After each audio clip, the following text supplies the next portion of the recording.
بسم اللہ الرحمن الرحیم۔ سورہ مریم 16واں پارہ آیت نمبر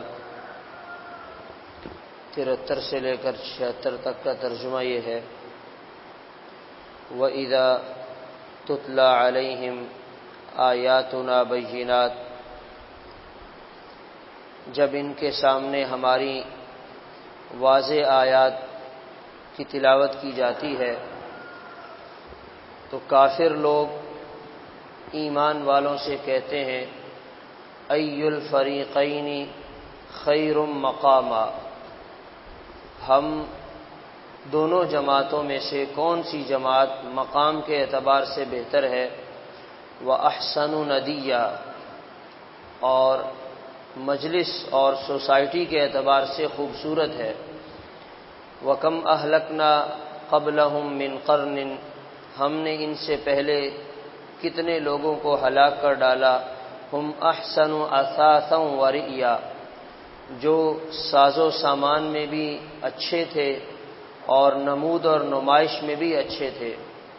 قُلْ مَنْ كَانَ فِي الضَّلَالَةِ، آپ ان سے کہیے جو شخص گمراہی میں پڑا ہوا ہے، فَلْيَمْدُدْ لَهُ الرَّحْمَنُ مَدًّا، اللہ تعالیٰ اس کو اس میں مزید بڑھائیں گے، حَتَّى إِذَا رَأَوْا مَا يُوعَدُونَ، یہاں تک کہ جب وہ دیکھیں گے اس چیز کو جس کا ان سے وعدہ کیا جا رہا ہے، إِمَّا الْعَذَابَ وَإِمَّا السَّاعَةَ، یا تو دنیا میں عذاب آ جائے گا اور یا پھر آخرت میں، فَسَيَعْلَمُونَ مَنْ هُوَ شَرٌّ مَكَانًا، تو انہیں پتہ چل جائے گا کون مرتبے میں برا ہے، وَأَضْعَفُ جُنْدًا، اور کس کے مددگار کمزور تھے، وَيَزِيدُ اللَّهُ الَّذِينَ اهْتَدَوْا هُدًى، اور اللہ تعالی ہدایت والوں کی ہدایت میں اضافہ فرماتے ہیں، وَالْبَاقِيَاتُ الصَّالِحَاتُ، اور باقی رہنے والی نیکیاں نیک اعمال، خیر عند ربک ثوابا، آپ کے رب کے ہاں ثواب کے اعتبار سے بہتر ہیں، وخیر مردا، اور انجام کے اعتبار سے بھی بہتر ہے۔ اللہ تعالیٰ نے ان آیات میں ایک مسلمان اور کافر کی سوچ میں بنیادی فرق کا تذکرہ کیا ہے۔ کافر کی سوچ یہ ہوتی ہے، کافر کے ہاں عزت اور شرافت کا معیار یہ ہوتا ہے مال و دولت کس کے پاس زیادہ ہے، ساز و سامان کی فراوانی کس کے پاس ہے، اچھی سوسائٹی اور اچھے علاقے میں رہنے والا کون ہے، یہ تمام چیزیں کافر دیکھتا ہے، اور ان چیزوں کو دیکھنے کے بعد پھر مسلمانوں کے بارے میں کہتا ہے ای الفریقین خیر مقاما واحسن ندیا، کس کی مجلس زیادہ بھری ہوئی خوبصورت ہے، کس کا علاقہ زیادہ خوبصورت ہے، کس کا ملک ترقی کے راستے پہ چل رہا ہے، کس کے ہاں مال کی اور دنیا کی چیزوں کی فراوانی زیادہ ہے، ذرا تم مسلمان ہمیں بتاؤ۔ یہ کافر کی سوچ ہے، اور یہ سوچ اگر اس کو درست مان لیا جائے تو پھر تو ہم مسلمان ان معاملات میں آج بھی پیچھے ہیں، اور تقریباً ہر دور میں ہی ان چیزوں میں کافر ہم سے زیادہ رہے ہیں۔ اور پھر جب ہم ذرا اور پیچھے چلے جائیں، خیر القرون کے زمانے میں جب ہم دیکھتے ہیں تو وہاں پر ہمیں حضرت بلال رضی اللہ تعالیٰ عنہ نظر آتے ہیں، وہاں پر ہمیں حضرت عمار بن یاسر رضی اللہ تعالیٰ عنہ نظر آتے ہیں، وہاں پر ہمیں محمد الرسول اللہ صلی اللہ علیہ وسلم بنفس نفیس نظر آتے ہیں۔ ان کے پاس تو یہ کچھ بھی نہیں ہے، نہ کوئی اچھا مکان ہے، نہ کوئی اچھی سوسائٹی ہے، نہ کوئی پکی سڑکیں ہیں، نہ کوئی اتنا مضبوط کاروبار ہے، وہ تو سیدھا سادہ زندگی گزارنے والے لوگ ہیں۔ تو گویا ان کافروں کی سوچ کے مطابق وہ لوگ تو کسی کام کے نہ رہے، وہ لوگ تو بالکل ناکامی اور خسارے کی زندگی گزارنے والے لوگ تھے، کیونکہ کافروں کے پاس یہ سب کچھ تھا۔ مکہ مکرمہ میں جس زمانے میں آپ صلی اللہ علیہ وسلم نے کلمے کی دعوت دی ہے تو وہاں پر تو ہر طرف کافروں کی بولنے والے لوگ زیادہ تھے. اپنے انہوں نے زبردست خوبصورت مکانات بنا رکھے تھے، مجلسیں لگا کرتی تھیں، دنیا جمع ہو جاتی اور مسلمانوں کا مذاق اڑاتے. تو یہ کافر کی سوچ ہے.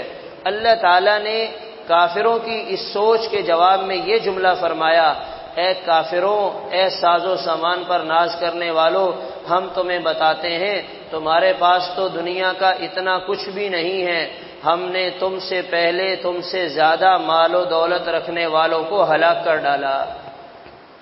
وَكَمْ أَهْلَكْنَا قَبْلَهُمْ مِنْ قَرْنٍ هُمْ أَحْسَنُ أَثَاثًا وَرِئْيًا.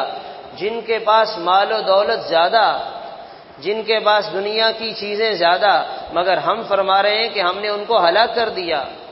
وَكَمْ أَهْلَكْنَا مِنْ قَرْيَةٍ بَطِرَتْ مَعِيشَتَهَا. بڑی مضبوط معیشت رکھنے والی قوموں کو بھی ہم نے ہلاک کر دیا.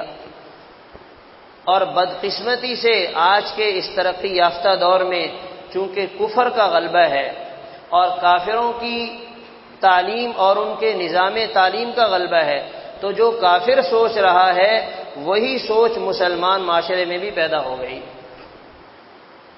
وہی سوچ مسلمان بھی سوچنے لگا.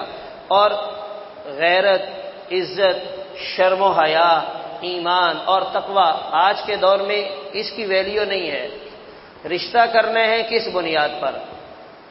دوستی بنانی ہے کس بنیاد پر؟ رشتہ داریاں بنانی ہے کس بنیاد پر؟ تعلقات جوڑنے ہیں کس بنیاد پر؟ کیا خیال ہے، ہم نیکی اور تقوی کی بنیاد پر اپنے بچوں کے رشتے کرتے ہیں؟ اس کا کیا مطلب ہے؟ کوئی نہ کوئی تو بات ہے جو اللہ تعالیٰ بتلا رہے ہیں اور وہ کافروں کے ہاں سے ہوتے ہوئے ہم مسلمانوں میں بھی آہستہ آہستہ بڑھ رہی ہے. ہم یہ نہیں کہتے کہ کوئی آدمی دنیا کی طرف نہ جائے، مال نہ کمائے اور پیسہ نہ کمائے، ضرور کمائے، لیکن سوچنے کی بات یہ ہے کہ اس کے لیے اصل عزت کا معیار وہ پیسہ ہے یا وہ ایمان ہے؟ اس کے ہاں کامیابی کا معیار وہ نیکی اور تقوی ہے یا دنیا کا صرف مادی کاروبار ہے؟ جس کا کاروبار اچھا ہے وہ نماز پڑھے یا نہ پڑھے دنیا کی نگاہ میں وہ کامیاب ہے. جو آدمی فرانس میں چلا گیا، اچھی نوکری مل گئی، وہ نماز پڑھے یا نہ پڑھے وہ کامیاب ہے. کافر بھی اس کو کامیاب کہتا ہے، مسلمان بھی اس کو کامیاب کہتا ہے، اور یہی کافروں کی سوچ ہے. تو میرے محترم دوستو عزیزو، ہمارا مقصد دنیا کی چیزوں کی کمی بتلانا نہیں ہے، ہمارا مقصد مسلمانوں میں غیرت ایمانی کو جگانا ہے. ہمارا مقصد صرف یہ ہے. ایمان کے ساتھ جب یہ ساری چیزیں جڑیں گی تو یہ خوبصورت لگیں گی. ان کی جو لذت ہے، جو اللہ تعالیٰ نے ان میں سکون رکھا ہے، وہ انسان کو حاصل ہوگا، ایمان کے بغیر نہیں ہے. پھر اللہ تعالیٰ نے اس کے مقابلے میں ایمان والوں کے لیے کن چیزوں کا تذکرہ کیا؟ کن چیزوں کا تذکرہ کیا؟ فرمایا کافروں کو ان چیزوں پر ناز ہے. وَيَزِيدُ اللَّهُ الَّذِينَ اهْتَدَوْا هُدًى. اللہ تعالیٰ ہدایت والے، ایمان کی زندگی گزارنے والوں کو ہدایت سے مالا مال کرتے ہیں. ان کے پاس مال زیادہ آ گیا، ایمان والے ہدایت میں آگے بڑھ گئے، اور پھر ساتھ فیصلہ بھی سنا دیا. زیادہ مال والا کب تک زیادہ مال سے فائدہ اٹھائے گا؟ کب تک یہ دنیا اس کے پاس باقی رہے گی؟ اور ایمان والا اپنے نیک اعمال سے کب تک فائدہ اٹھائے گا؟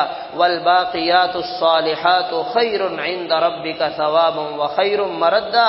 باقی رہنے والی نیکیاں، نیک اعمال، یہ اس مال و دولت سے بہت زیادہ بہتر ہے. اب ایک اللہ تعالیٰ کا فیصلہ ہے اور ایک میری اور آپ کی سوچ ہے، تو ہمیں تو اللہ کے فیصلے کو مان لینا چاہیے. حضور پاک صلی اللہ علیہ وسلم نے فرمایا انسان کے 3 بھائی ہیں، 3 طرح کے. ایک بھائی وہ ہے جس کا ساتھ انسان کے ساتھ صرف زندگی کی حد تک ہے. جیسے انسان کی موت آئی، سانس نے ساتھ چھوڑا تو اس بھائی نے بھی ساتھ چھوڑ دیا. دوسرا بھائی وہ ہے جو انسان کے ساتھ قبر تک جاتا ہے، قبر میں لٹایا، اس کے بعد دوستی ختم ہو گئی. اور تیسرا بھائی وہ ہے جو قبر میں لیٹنے کے بعد بھی انسان کے ساتھ قبر میں باقی رہتا ہے. تو صحابہ کرام کے سامنے آپ نے یہ 3 طرح کے بھائی اور دوست رکھے اور پوچھا بتائیے ان تینوں میں سے بہترین دوست کون ہے؟ بہترین بھائی کون ہے؟ تو صحابہ کرام نے عرض کیا یا رسول اللہ بہترین تو وہی ہے جو قبر میں بھی ساتھ ہے۔ فرمایا یہ نیک اعمال ہیں۔ اور جس دوست نے موت کے ساتھ ساتھ چھوڑ دیا وہ یہ مال و دولت ہے جس پر آج دنیا فخر کر رہی ہے، جس کو آج دنیا نے اپنی زندگی کا مقصد بنایا ہوا ہے، جس کے لیے آج دنیا ٹینشن اور پریشانی میں ہے، سمجھ میں نہیں آ رہا کہ یہ کیسے بنے گا۔ یہ موت کے ساتھ انسان کا ساتھ چھوڑ دے گا، زیرو، ختم۔ اب مرنے کے بعد اس پیچھے لاکھوں کروڑوں روپے کا پراپرٹی کا اس مرحوم کو کوئی فائدہ نہیں ہے، پیچھے والوں کو ضرور فائدہ ہوگا۔ اور دوسرا دوست جو قبر میں لٹا کر آئے گا وہ اس کے عزیز و اقارب اور اس کے رشتہ دار ہیں، اور تیسرا دوست جو قبر میں ساتھ اس کے کام آئے گا اور آگے تک اس کے ساتھ جائے گا وہ نیک اعمال ہیں۔ تو اب ہمیں اپنے لیے خود فیصلہ کرنے ہیں کہ ہم کس دوست کی دوستی کو نبھا رہے ہیں، کس دوست کو زیادہ ٹائم دے رہے ہیں، کس دوست کے ساتھ دوستی کرنے میں ہمیں مزہ آ رہا ہے۔ تو ہمیں یہ ساری باتیں اس لیے بتائی جاتی ہیں تاکہ ہم مسلمان اپنی زندگی کے مقصد کو پہچانیں اور اپنی زندگی کو صحیح رخ پر ڈالیں۔ تو پھر آپ دیکھیے اللہ تعالیٰ آپ کی زندگی کو اور آخرت کو کیسے خوبصورت اور آسان بناتے ہیں۔ اللہ تعالیٰ عمل کرنے کی توفیق عطا فرمائے۔ اللہم صلی اللہ